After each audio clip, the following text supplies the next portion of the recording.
So this week we talked, as we finished up our short little series on Daniel, we looked at one of the most famous Daniel stories, Daniel in the lion's den.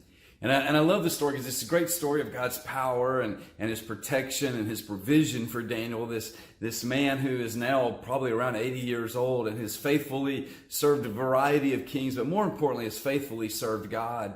And so while we love that story, that part of God's provision and God's power showing up, what we don't want to miss in the story of Daniel, in fact, what we don't want to miss in the entire book of Daniel is this theme that runs through the whole story. And that's simply that Daniel lived a life of prayer. And not the kind of prayer life where you say, God, give me this, or God, if you love me, this is what you're going to do for me, or God somehow, provide something great for me. No, Daniel's life of prayer was a life where he said, hey, God, I want to know you. Hey, God, I want to honor you. Hey, God, I want to seek you. Hey, God, I want to follow you. Basically, Daniel just wanted to remain close to God. And it was the fact that he remained close to God, that he valued his relationship with God above all others, even when it was illegal to pray, even when it was difficult to follow him.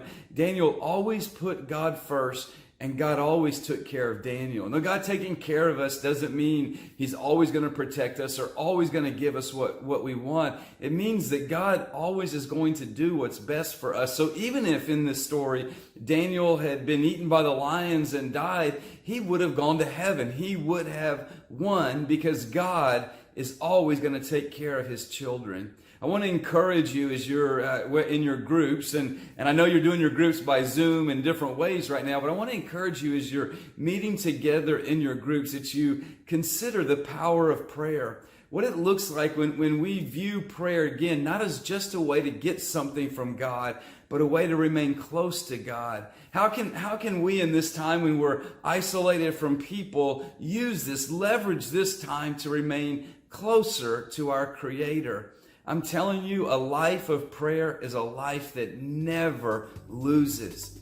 Hey, God bless. Have a great day, and we'll talk to you soon.